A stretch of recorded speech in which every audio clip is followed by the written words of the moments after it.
Assalamualaikum warahmatullahi wabarakatuh. Kali ini bersama saya Sohibul Sabri akan membahas tentang mata kuliah komunikasi lintas agama dan budaya.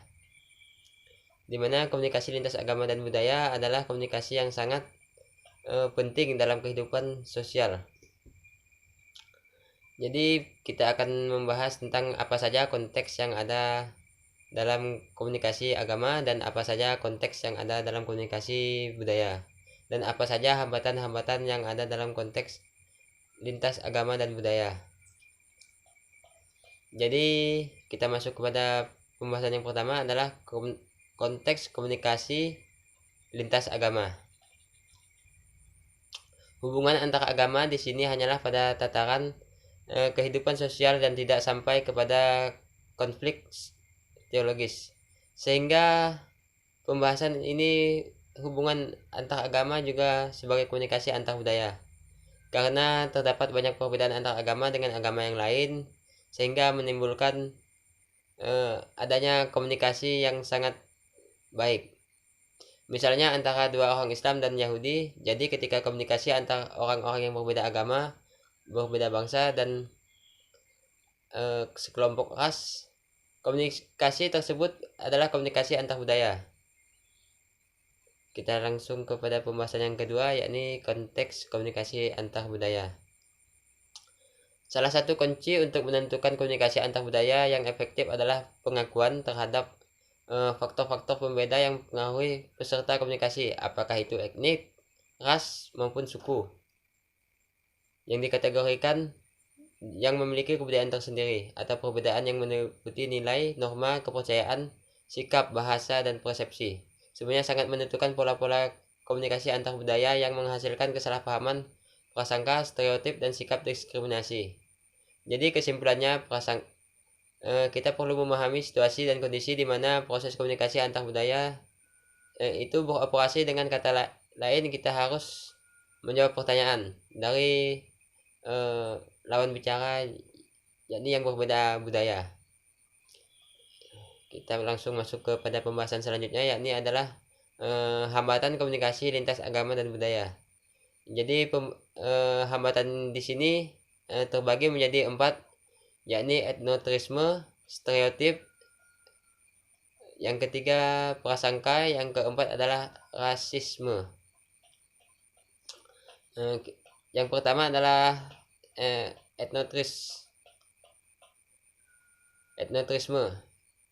yang didefinisikan sebagai kepercayaan pada superioritas inherent, di mana kelompok yang etnotrisme ini merasa bahwa dirinya adalah kelompok yang benar dan merasa jijik atau tidak senang dengan kelompok yang berbeda antar budaya maupun agama, sehingga terjadi kecenderungan di mana memandang rendah orang-orang yang tidak sekelompok yang dianggap asing, dan memandang melalui mengukur budaya-budaya asing yang dengan budayanya sendiri.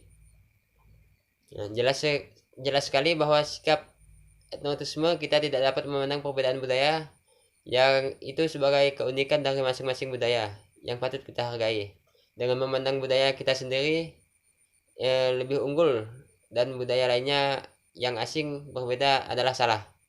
Maka komunikasi lintas budaya yang efektif hanyalah angan-angan, karena kita akan cenderung lebih membatasi komunikasi antar budaya dan agama.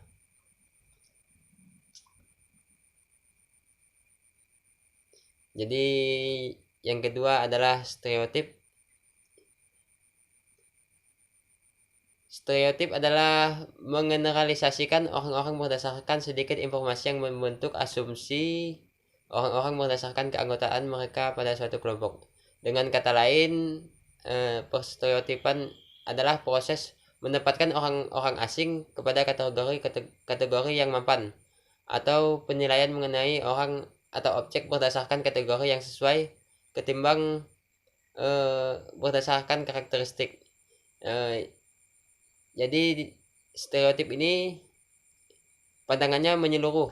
Misal dalam suatu negara, yakni orang Jepang selalu pekerja keras, dan orang Cina itu adalah pembisnis.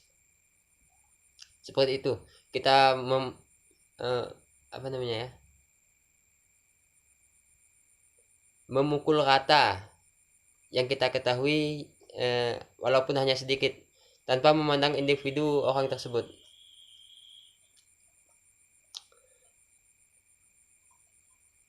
Yang ketiga, prasangka.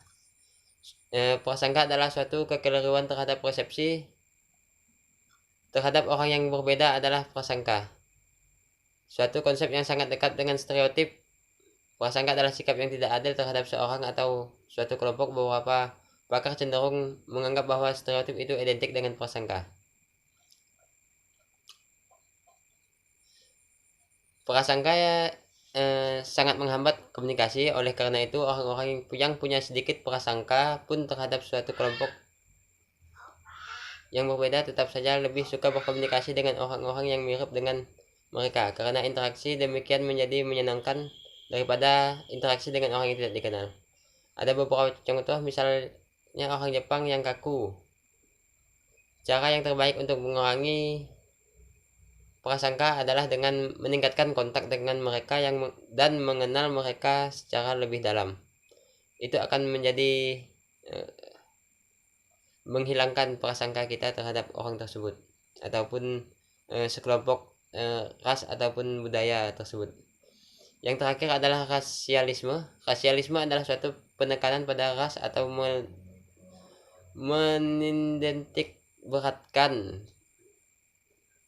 pertimbangan rasial. Kadang istilah ini merujuk kepada suatu kepercayaan adanya dan pentingnya kategori rasial dalam ideologis separatis rasial. Istilah ini digunakan untuk menekan perbedaan sosial dan antar budaya ras. Walaupun istilah ini kadang digunakan sebagai kontras dan rasialisme, istilah ini juga dapat digunakan sebagai sinonim rasisme.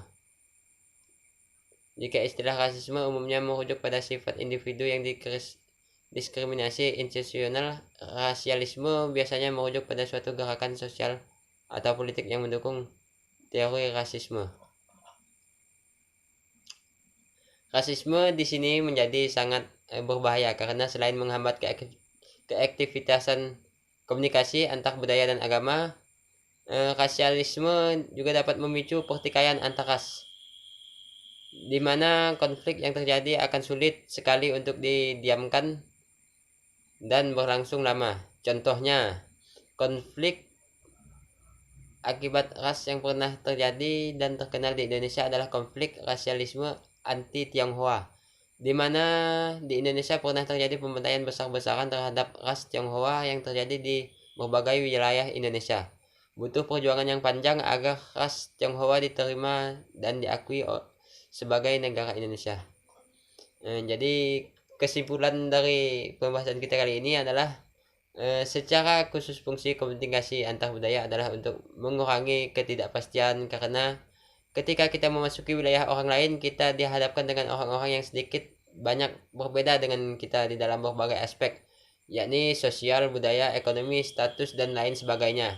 Pada waktu itu pula kita dihadapkan dengan ketidakpastian dan di dalam komunikasi, sehingga komunikasi antar budaya dirasa itu perlu memasuki ruang lingkup antar agama dan segala perbedaan yang ada di dalamnya.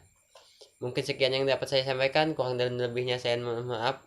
Wabillahi taufiq wal hidayah. Wassalamualaikum warahmatullahi wabarakatuh.